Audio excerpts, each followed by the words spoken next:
Hi, my name is Rania, and I was secretly curly for almost 30 years. Hi, I'm Krisha. I'm 33 and I'm secretly curly. I'm a mom in Westchester, and I am secretly curly. My name is Sarah. I'm from San Francisco, and I'm secretly curly. I, for years, had my hair chemically straightened at my mom's encouragement. When I entered the workforce, I was encouraged to straighten it to keep it looking professional. And really, that's just not my hair. It's curly.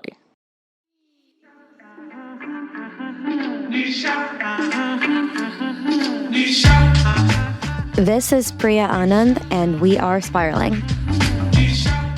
In this show, we talk to people about curly hair to learn more about who they are and about our culture, from our personal identity to how the world sees us. Everywhere you go, there are secret curlies. You might not even realize that some people you know have actually had curly hair their whole lives. People go through a lot of effort to hide it. Some women get chemical treatments at salons every few months. Others use a flat iron or blow dryer every time they wash their hair, so that means at least once or twice a week. And maybe it's partly that people always want what they don't have. So curly-haired women flatten their hair, while people with straight hair use curling irons. But there's also something deeper at play here. It's not just that people want to try a new look. So many women feel compelled, like they have no choice but to straighten their hair to be seen as serious or professional or chic or insert most other positive adjectives here. Whether or not you like it, and trust me, I don't like it, many people believe that curly hair is unprofessional, and I'm putting air quotes around that. This is something I've spent my entire adult life thinking about. I haven't straightened my hair since my early 20s, and I was never a regular flat iron user in the first place. It was maybe a once or twice a year thing. And I don't believe any of those negatives we just talked about.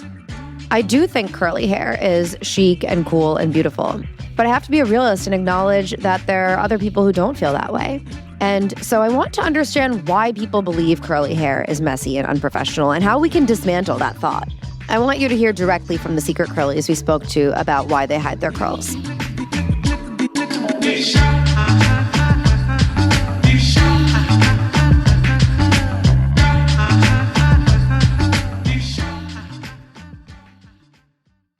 For most of my life, I believe that straight hair was the standard for looking professional, clean, put together. Even culturally, growing up Arab, it was just kind of an unspoken rule that you'd blow dry your hair before weddings or formal events. And even my mom, who has always celebrated and championed our natural beauty, would sometimes say, like, "Oh, Rania, you're not going to blow dry your hair for the wedding?" And in my early jobs, if I wore my hair naturally, I'd get comments like, "You look tired," or "rough night." Even celebrities feel this way. Anna Kendrick, who was nominated for an Academy Award, an Emmy, and a Tony, went on Call Her Daddy last year, and she said that she is, in her own words, "I'm like a secret curly." What? I'm like a secret, like Carrie Russell and Felicity level curly. When I really started to be like, oh, I need to start learning how to blow out my hair and whatever, was when pin straight hair was it. It was when tiny butts and super straight hair was the height of female attractiveness. She said she recently let her two best friends see her hair curly for the first time, and her therapist, and she's still on a journey.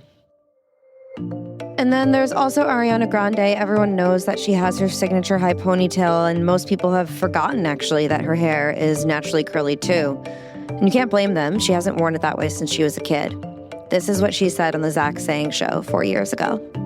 My real hair, which is the humongous curly poof, is kind of, I don't know, so few people get to see it, and it's cute, and it reminds me of me as a kid, and it reminds me of, it's who I am privately. And it's not just Anna Kendrick and Ariana Grande. I had a feeling there are probably a lot more secret curlies out there who haven't talked about it yet. So I called someone who would know. My name is Matthew Collins, and I am a celebrity hairstylist based in Los Angeles. Do you know any celebrities who are secretly curly? For sure. And I don't know if they've talked about it. A lot of the times I just err on the side of caution when I say anything about a clientele on things, because it's like secretism. I mean, just confidence is, I always want them to have it in me for any reason, but definitely a lot of people. And a lot of people do have that texture of hair naturally. Remember when Ariana Grande said her curly hair reminds her of being a kid? I have a theory. Because so many women straighten their hair on repeat when they come of age and enter the workforce, people tend to associate curly hair with children. And that means that those who do keep their hair curly remind other people of being a kid too. It creates a perception of youth. This probably sounds like an amazing thing because everyone wants a fountain of youth and the entire skincare industry preys on our insecurities around aging. Who doesn't want to look young? But as a woman, it can sometimes really work against you. I mean, we all want to be taken seriously, right? This happens to me sometimes. People don't think I'm a kid, but I do often get mistaken for being much younger than I actually am. Krisha, who you heard from at the start of the show, explains why this can be a real problem. One of the main reasons why I straighten my curls is to look older. While straightening my hair doesn't make me look mid-30s, it definitely lessens the amount of times that people mistake me for a teenager. I don't mind in my personal life, but it matters to me in the workplace. I'm a pediatric healthcare provider, and teens will often see me as a peer, and their parents often assume that I'm a new grad. And I found a huge difference in the parents' perceptions of me when I wear my hair curly versus straight. The straight hair adds a few years, it improves my perceived credibility, and they question me less about my experience and knowledge. And now we're back to the perception issue we've circled around so many times now, that curly hair is, for some reason, not professional or makes people look or feel messy, and nobody wants to feel messy. Krisha explains how that plays out for her. Like healthcare, clinical care, I usually wear a mask and a face shield when I'm working throughout the day, so my hair it's often rubbed or it's pulled out of place multiple times, and wearing it straight means I can just tie it, untie it, I can toss it to any side and do whatever I want without worrying about frizz. Those are the reasons why I am secretly curly.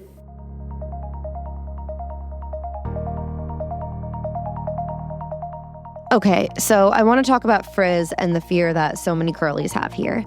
I am not delusional. There are days when I too feel like my hair is just not working out for me, or I don't have the time to wash and style it, so it has to be a headband day or something. Or I get back home and I'm like, oh, all right, there's like a bit of a halo going on here, whatever. Here's my hot take though. The fear of frizz is overblown. I truly believe this is the kind of thing where someone looking in the mirror is always going to see imperfections that other people might not notice ever. And Hollywood, media, and even the hair care industry, they're all to blame for this. Matthew Collins, the celebrity stylist we heard from earlier, reinforced my belief here.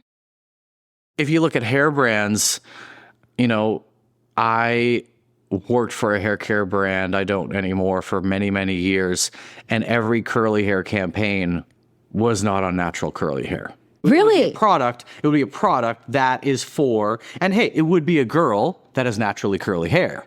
However, it was curled in 1/4-inch sections. Oh my God, with a curling iron. iron? It was like a very generic, consumer-friendly brand. I know you clearly don't want to name names right now, No, right? But I don't. it's such a scam. Matthew explained that it's actually pretty common to use a curling iron to create perfect ringlets for characters on TV and in movies, but for a reason I hadn't thought of before.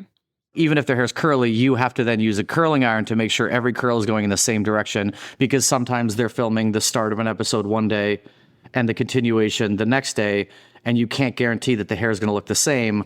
So I realize a lot of the curly hair thing is a continuity issue.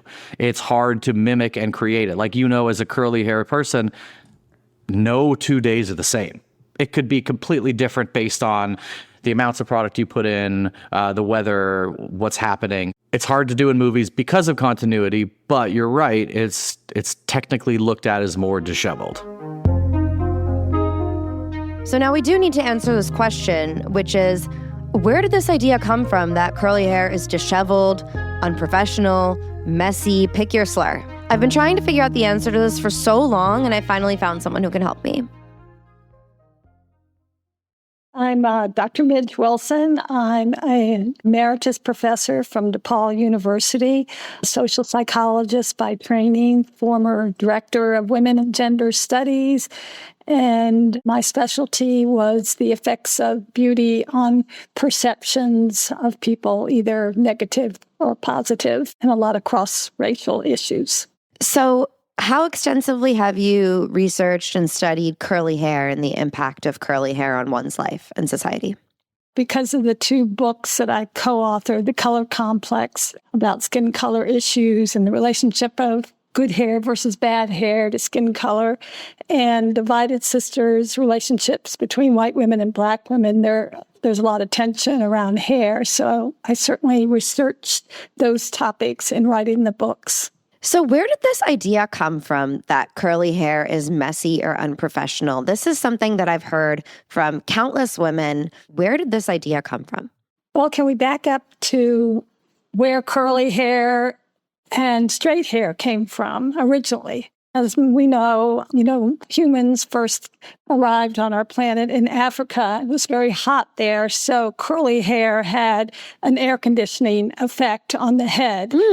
Wait, explain what you mean by that. Curly hair had an air conditioning effect on the head. Well, it allowed the air to come in and cool their scalps, basically. The ringlets create space. Yes. And the reason why the hair came out curly is that the hair shafts were oval shaped. And so it's like if you were wrapping a gift and you took the hard edge of scissors and ran it across the ribbon, it would curl up. Yeah. Kind of the same thing. It would come out curl. So when Africans started migrating northward, mostly to get away from deadly viruses that we know today would be like things like Ebola and AIDS, or yellow fever, but it was killing a lot of people. So they realized if they moved northward, they could get away from these deadly viruses. As they moved north, their darker skin, which, protected them from the rays, grew lighter, and their bones got weaker, and all these different things happened. But hair needed to come straight down to protect the scalp, because now it was cold and they needed that to keep it warm.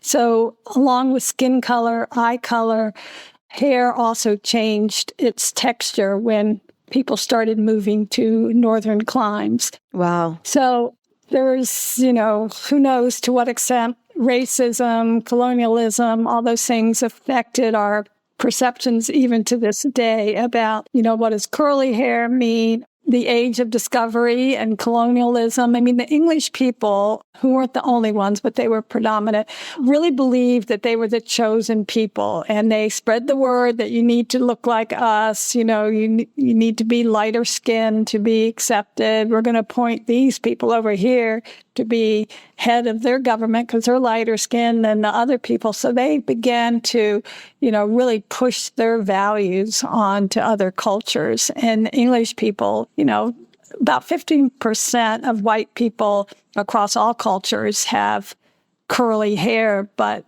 largely they have straight hair or slightly wavy hair. So, I think that kind of dominance still affects us today. Everything goes back to colonialism.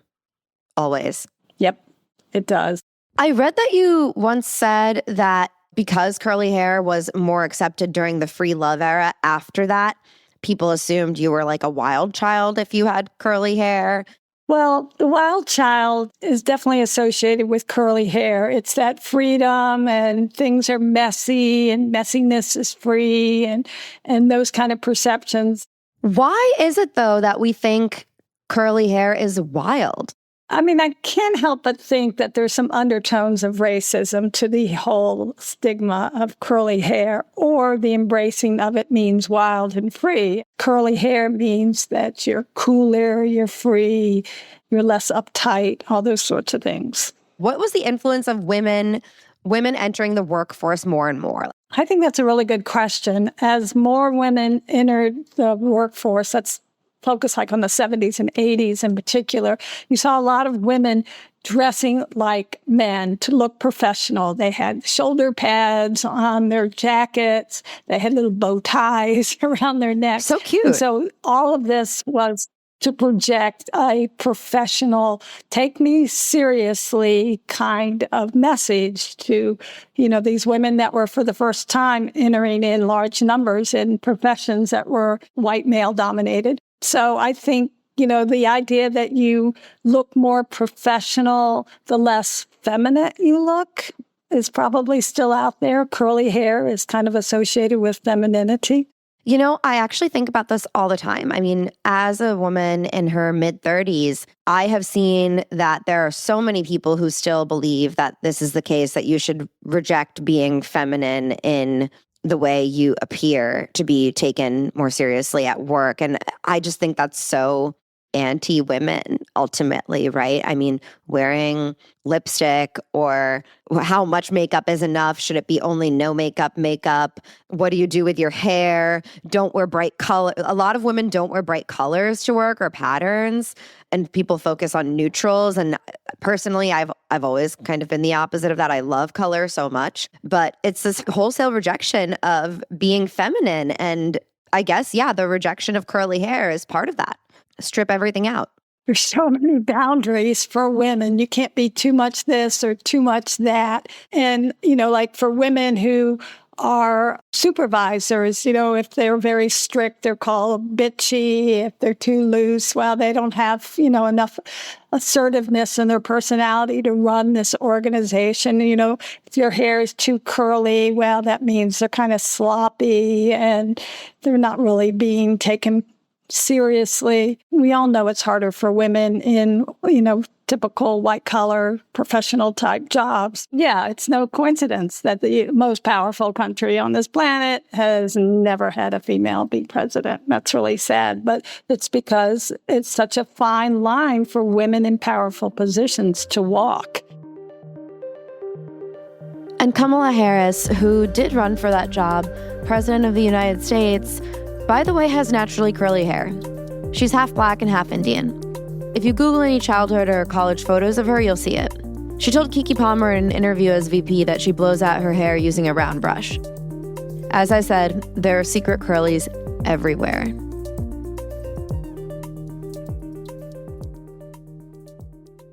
How do we as a society get to a point where these associations don't exist anymore and people can just be? Yeah, I don't think we'll ever get there because we're humans and we have hierarchical kind of beliefs about way things should be, which people are better than other people and why.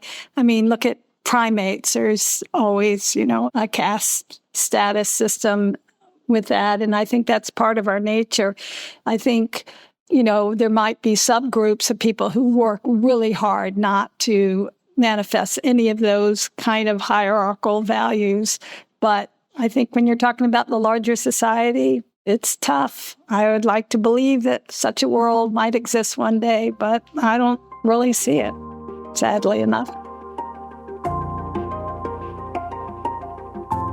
I do believe that such a world can exist one day, though. And I've heard from others who have made the transition from secretly curly to openly, proudly curly.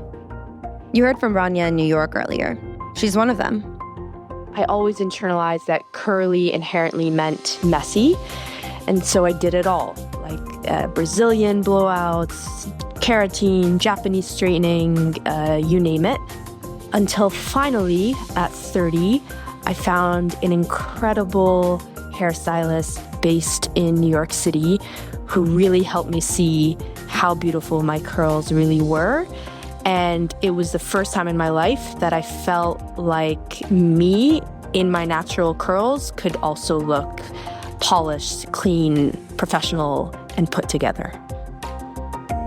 Other secret curlies I talked to are questioning their ideology around curly hair too, thanks to their kids. Hello, this is Hamza. I started growing my hair out a little bit after my son was born. He has super curly hair, and his mom is so good about keeping it moisturized and making sure he has the right products and taking care of it. And that was a huge inspiration to me. And I think I was one of those people who, from when they were very little, resented their hair or had mixed feelings about it. It's like, why isn't it straight? Why don't these like gel products work? Why does it get so fuzzy in the humidity? And I went for most of my life keeping it super short, especially in my adult years. And I think for like 10 or more years, I got the same super short haircut. Now I'm pushing 40 and I'm seeing my son rock his curls and I'm like, yes, keep going. I'm realizing, I can learn how to take care of it, and I am embracing it, and now I'm loving it. I heard this thought from more than one secret curly, that they want their kids to own who they are and that they're inspired to model that for them. And not to get too earnest, but that genuinely makes me so happy.